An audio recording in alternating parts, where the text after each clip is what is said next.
course, I want to say welcome to you, Sandra, and my guest today via Skype. She's been a really, expert, a really spiritual person who has a lot of experiences through this realm and through this spiritual path. I have Sandra Ingerman directly from New Mexico, Santa Fe. Hello, Sandra. Hi, Tammam. How are you? Thank you very much. Since you are like really inspiration for me and a spiritual master, I want to ask you really a lot of questions today, and to have like discussion with you and have like really spiritual like moments to share love and peace and to try to have some answer to some question today. So you are ready? Yes. Okay. I am ready. Thank you very much. Thank you for inviting me. Thank you. It's such an honor, really. First, of course, I want to ask you, through your experience, how can you define shamanism and the word shaman? Well, shamanism is actually the very first spiritual practice of human beings. It dates back over 100,000 years, and it's a universal practice. So it was practiced in every area in the world. And the word shaman itself, the word comes from the Tungush tribe in Siberia. And it typically means healer, one who knows. And a shaman is a person who uses some form of instrument or plant spirits that help the shaman go into an altered state of consciousness where we step aside from our ordinary thinking mind and enter into a place of spirit. And from that place, the shaman, the man or woman, has contact with what we call helping and compassionate spirits. Aspects of the divine who are looking down on our lives, but from a very different perspective, because we can see as humans.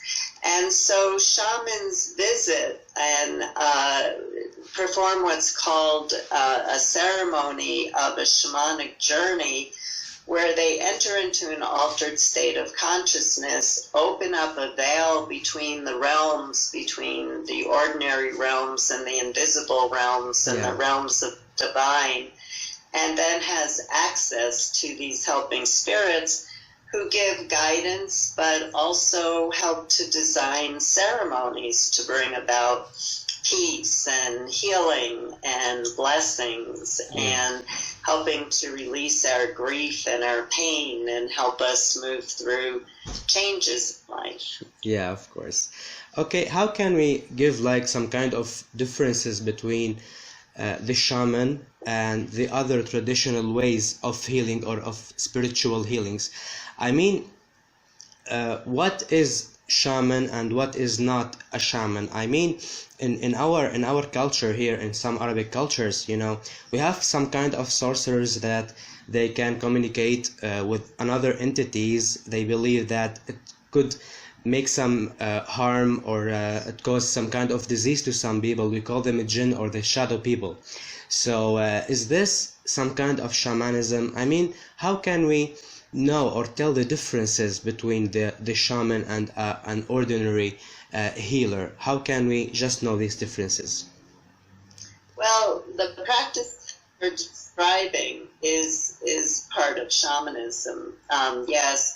And what distinguishes shamanism from other forms of healing is that the shaman works as, we call it a hollow bone or a hollow reed, as a channel for these helping and compassionate spirits. And so these spirits are seen as divine. They only have our best interest at heart. And so in other forms of healing, different kinds of energies are brought through, or the healer opens up to his or her abilities. In shamanism, we're really being a channel that brings through divine energies to the planet and to the client. Yeah.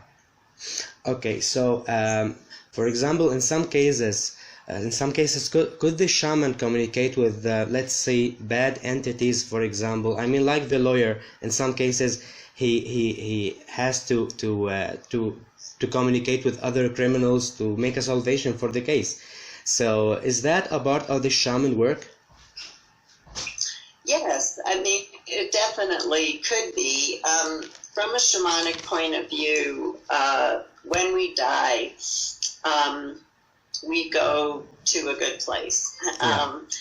And we leave what we call here the earthly realm, you know, where we live here to grow and evolve and learn what it is to be a human being on this great earth, connected to all the forces of nature. Yeah, of course. And so when we die, we leave this world and we become a divine being ourselves. But from a shamanic point of view, it's seen that sometimes a person gets stuck here. You probably call them ghosts in your culture. We have that same term.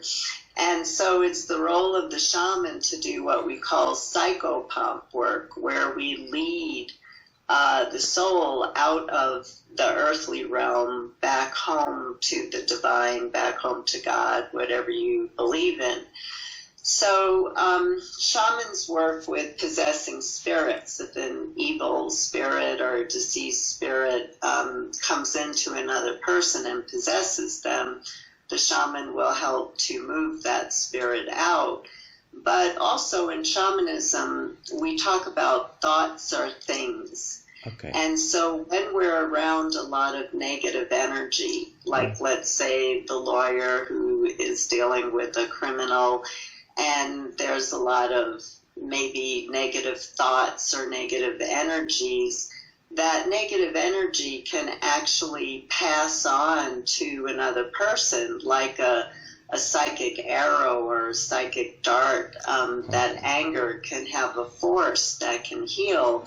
And so one of the teachings in shamanism is that we have to be very diligent about the words that we use, because words are actually seen as seeds, and whatever you plant and you water is going to grow.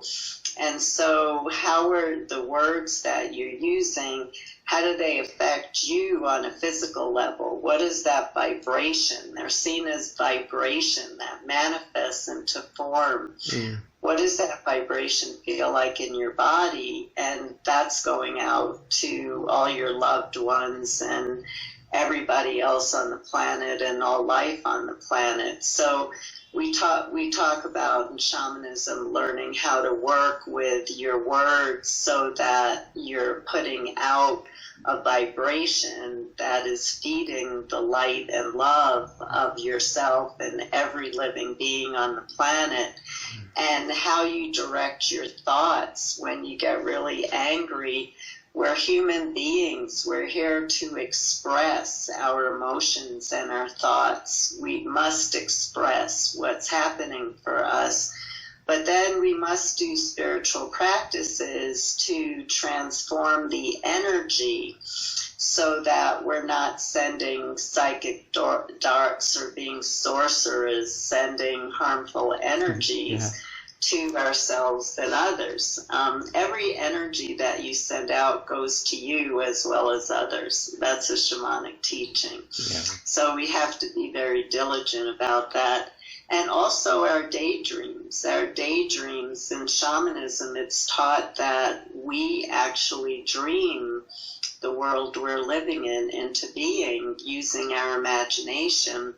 So at such a challenging time on the planet, this is a time for us to use our imagination to what would we like to see versus what isn't working. Yeah, of course, as I believe, I don't think there is something as imaginary thing. I mean, it's some kind of reality, but with different layer of tranquility. So it's the same. Of course, we should be more maybe with the heart. How do you think shamanism is limited by age or by some kind of a human? I mean, do you think there's some kind of person, or there are some kind of people they are gifted to be more than other people according to their karma, for example, or past lives or something like this? Do you think it's limited by age also? Yes, it can be. It's interesting to talk about age, because children are always in the shamanic world all the time. Yeah, natural shamans. Natural channels. It's something that we forget because of society. So the biggest block I see to people really opening up to shamanic talents and shamanic gifts is that we believe society that only what we can see and experience in the tangible realms is real, and everything else is in our imagination. And so there is a karmic element, there's a destiny to somebody being a true shaman. And shamans went through very extreme initiations where they either died and came back to life or suffered a very serious illness. So, like for me, I was hit by lightning when I was 7, and I drowned in the ocean in Mexico when I was around 19 and was declared dead and had CPR and was brought back to life. And so in these initiatory experiences, the initiate loses a sense of their ego, their mind, their body, and returns home to source and remembers that they are divine and we're born from source. And then they come back with these clairvoyant gifts, be able to help their community. But at the same time, I believe that everybody can learn shamanic practices, maybe not be a shaman who heals all the people in your community, but everybody can learn shamanic practices to learn how to receive guidance from the spirits, the helping spirits, how to connect with nature, which is so key to shamanism because we're not seen as separate from nature. Of course, we are part of it, yeah. Yeah, and how to use our thoughts and our words and focus our dreams. You know, these are all practices that are inherent in shamanism, and we can all perform ceremonies to release our wounds and to call in blessings for the goodness of life. Of course. You know, I believe the blessings and love and wisdom is in everywhere, but we make these ceremonies because we need to open ourselves, not to take this from outside because it's already there. Maybe because it helps us in somehow to open ourselves. Like if you are feeling hot in your house, but you didn't open the window. So through ceremonies, we just open the windows to get the air or the love in. So it's really great idea. As you know, like for 100 years ago till now, the Middle East is really suffering from wars, famines, and a lot of conflicts. Since we believe in the spiritual path that everything is some kind of emergence of our within world or our to ourselves. I mean, of course, we have some kind of conflicts within us, so it could be emerged as outer wars and conflicts. So why do you think that we are having these wars? I mean, some of these countries in the Middle East, like Syria or Iraq, they are like a cradle of civilization. I mean, in Syria we have the first alphabet and the first musical note in the history. So we have some kind. I mean, we had some kind of awareness until now. I mean, Iraq or Syria or a lot of other Arabic countries, if we want to mention Syria as an Arabic country, because we believe it's Syrian. We gave a lot of inventors and a lot of scientists to the world. So why do you think it is happening to us? I mean, as a spiritual cause, not as a political cause. Yeah, well, it's a very interesting question, because we all ask this question, because the Middle East is such a rich, rich culture that has given so much to the world about practices and ways of living and all the stories.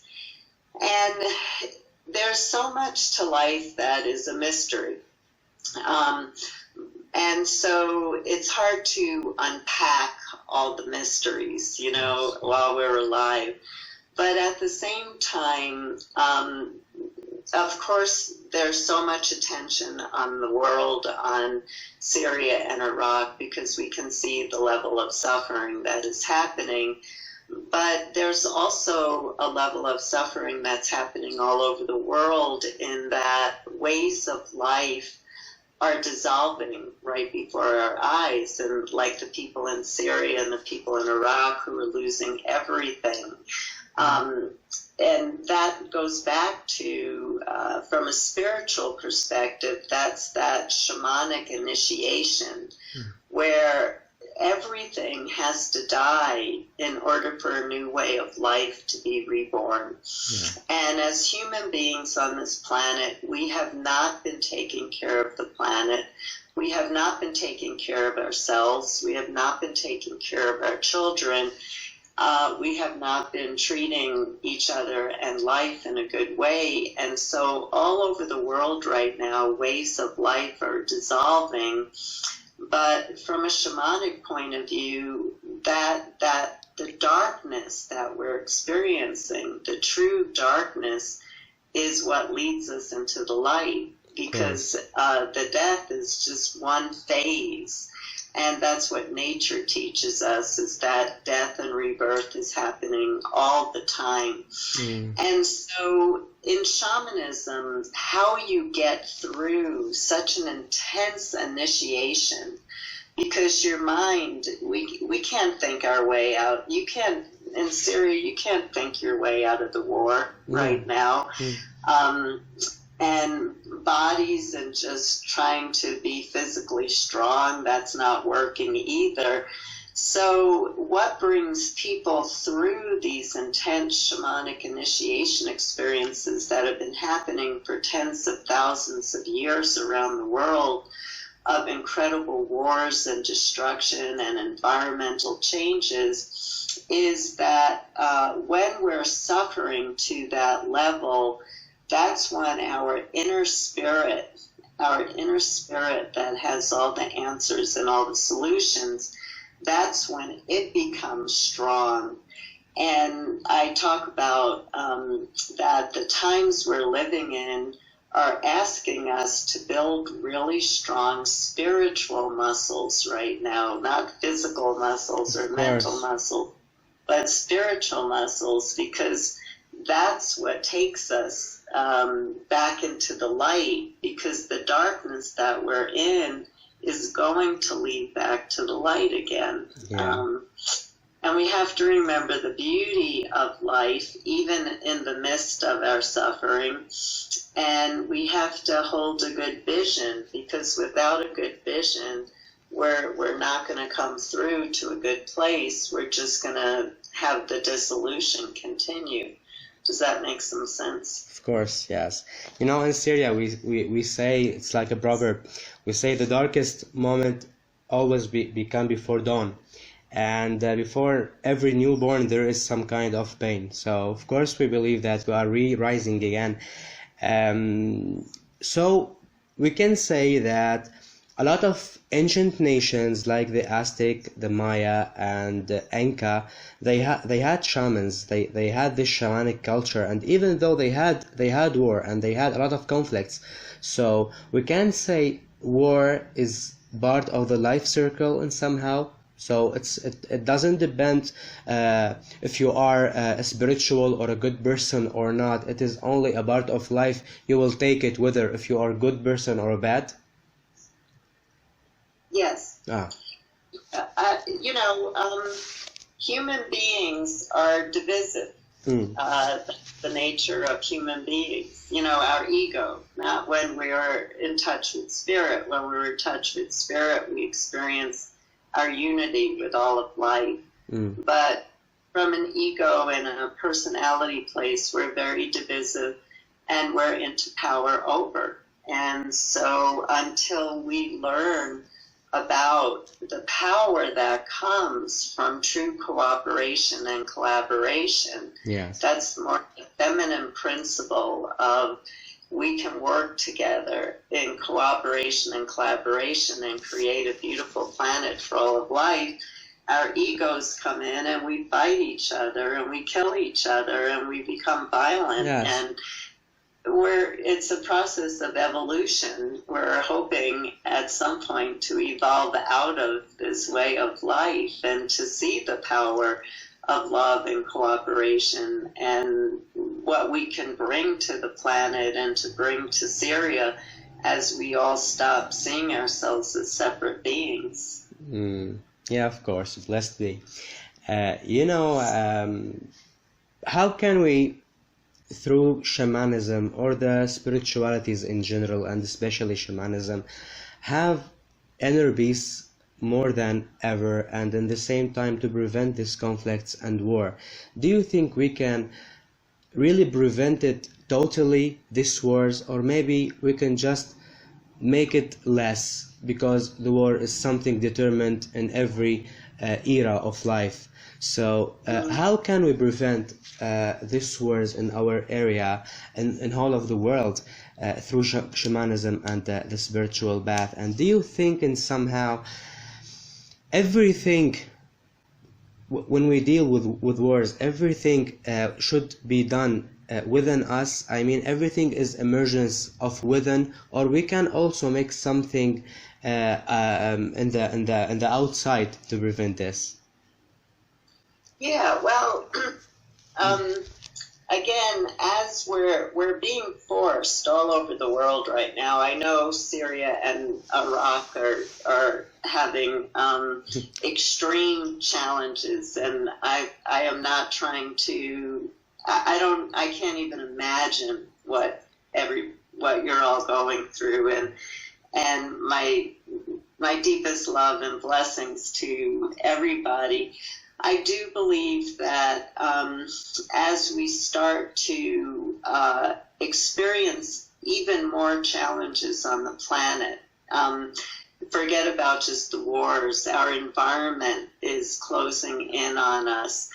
What starts to happen is people start to learn that they have to work together in community. And you're a tribal culture, and so you understand that more than like we understand in America, communities working together to help each other. That's more new because of all the destruction that's happening through fires and tornadoes and earthquakes. The government isn't coming in to help, so people have to come together to help each other. And so in the original teachings of shamanism was gifted to human beings to help human beings survive because they had no tools. Here they were in nature. They had no technology. They had no heat. They had no refrigerators. They didn't know how to survive. And so the spirits gave these tools to the people of how to survive. And so as things keep dissolving on the planet, where war is going to have to calm down is people are going to have to come together and bring through their inner wisdom and their inner knowledge to help each other survive. And that's the only way we're going to survive. Yes, maybe in Syria, right, we have like communities, traditions more than tribal, but it's in the same time, maybe it has some kind of positives and negative things, but as you said, you think so the war, maybe we can say like the universe try to give us some messages to be together, to be united, and when we cannot understand this, it will force us to be like this through wars and other things. It's really hilarious how the universe works, and sometimes I mean.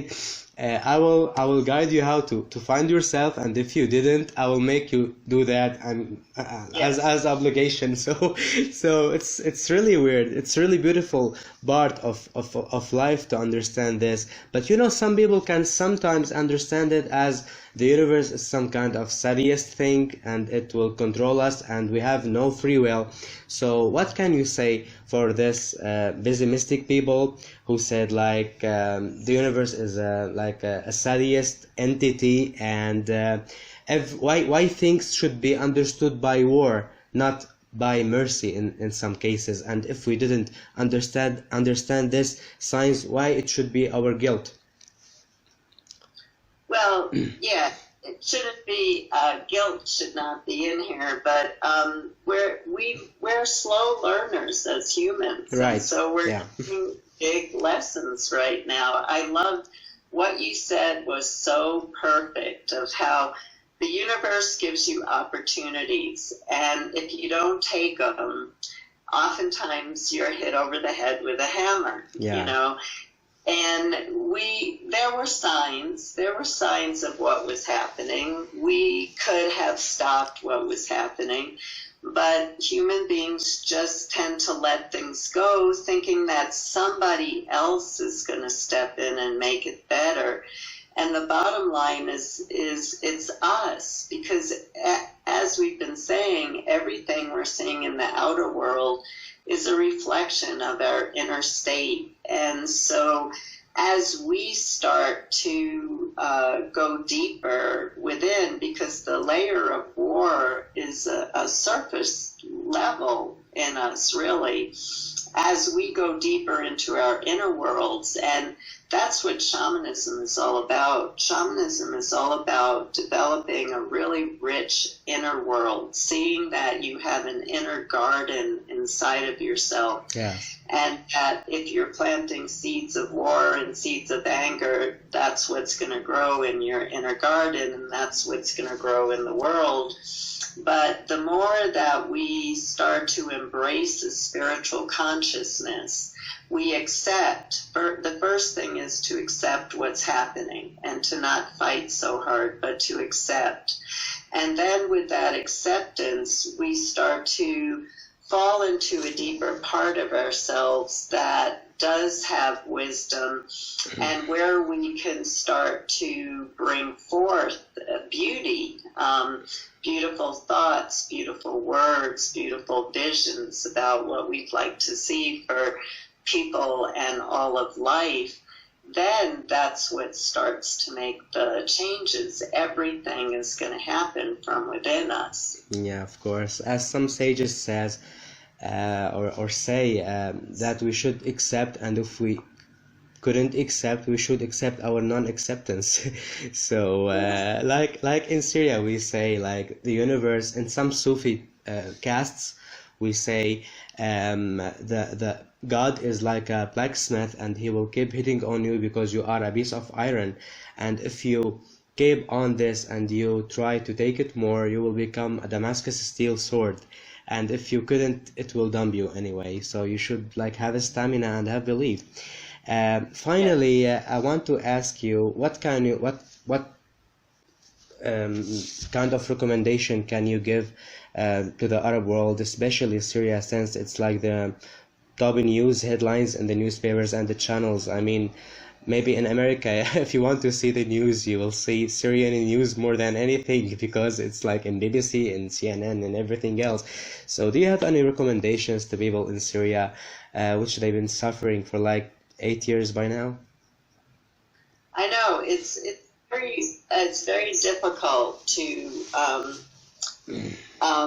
even embrace for us what you're going through. And so I realize that everything I'm going to say is not a simple solution.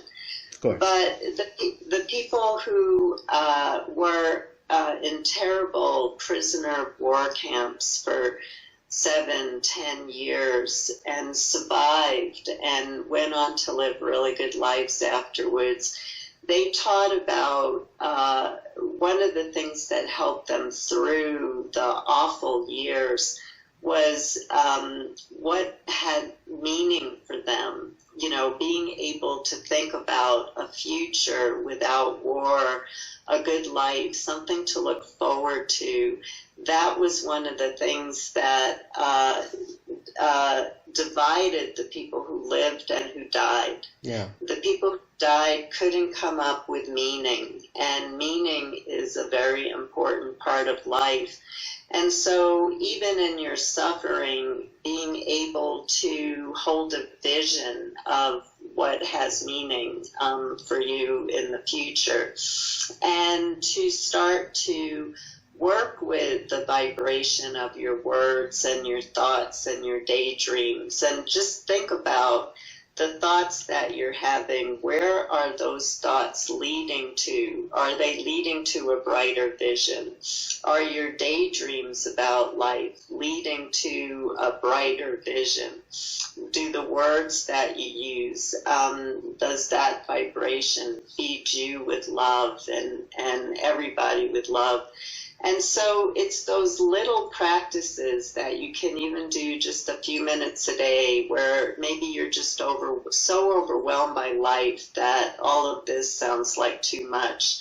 But being able to stop for just a couple of minutes, and I'm in gratitude that the sun came up today. Just being able to be in gratitude for the sun coming up, or a love of a family member, something that makes you feel good, even if for a few minutes. It actually changes your brain in ways that are beyond your imagination. We're learning so much from science of how the practices in shamanism helps our brain and helps all the chemicals that we start to shoot into our body from our brain. And gratitude, just finding small things to be in gratitude for.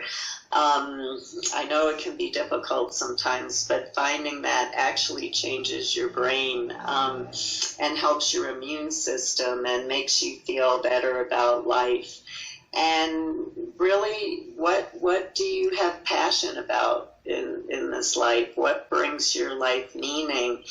And what are the daydreams? What can you contribute to a good life? And the last, and Tammam, I think that you're brilliant in working with this, is seeing the divine and the light in each other. Thank you very much. When we can see the divine and the light in each other, we create so much strength in others. When we pity, oh, you poor people, for what you're going through, that's such a heavy burden. It pushes people down. But when you recognize the light and the strength in everybody in Syria, that lifts everybody up, where people can stand in their strength and know that this period is going to end. Everything isn't permanent. Everything in life changes. Yeah, of course, maybe so we can understand that being happy or optimistic or pessimistic or sad person is only some kind of a choice.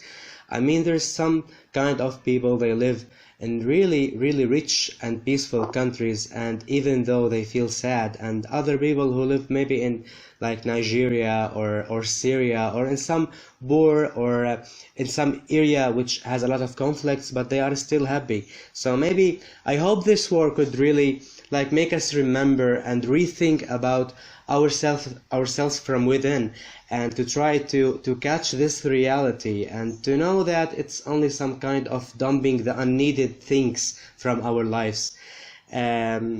I don't know what to say. I'm really gratitude for this opportunity, Sandra Ingerman, and really, I really thank you. I mean, there's a lot of people who loves you in Syria because of me. I mean, I keep publishing your videos and talk about you in every place I go. So I'm really inspired of you, and really, I can't believe that a lot of people now will hear you and will listen to your shared wisdom. I mean, you are a woman spent like decades of spiritual path, and she has a really great and very nourished experience. So really thank you very much. I mean, and I wish this shared love and wisdom moments could really make a little bit difference, maybe, or maybe more than we expect. So thank you very much for accepting me to have you. Yes, and I just want to end with, Tammam, what you ended with was absolutely perfect, because in shamanic cultures where people have nothing, they don't have food, they don't have water, they have nothing, there's a light coming out of them and a joy coming out of them that Westerners would pay any money for. And it's because they have such a rich inner world. And that's what we all have to cultivate and develop right now, is a rich inner world. And I just want to say that I'm willing to answer any questions that come up. You know, you can send them to me. Of course, yeah. I'm happy to continue this conversation with you if it's helpful for the people in Syria. Thank you. And I can also get you any of my books that you want to translate. So. Thank you. You already were so much generous with me, and of course, maybe in the very near time, we will make some kind of translation for your books, because it's really nourished books, and you know, we can all make benefits of this, and we can understand ourselves more. And as I say always, when every door is closed, you will see one open door, and it's so much secret. And so I can't say anything but thank you very much, and I'm really gratitude for accepting this to be part of this loving thing, to give some kind of a beauty to this people, to my people in Syria. So thank you very much, and I'm really gratitude, so much gratitude. Thank you. Thank you, Tammam. Okay. Thank you for being an inspiration. Thank you very much. And of course, we will talk later, and I will see you soon, and I will keep in touch with you. Please. Yes. Thank you very much.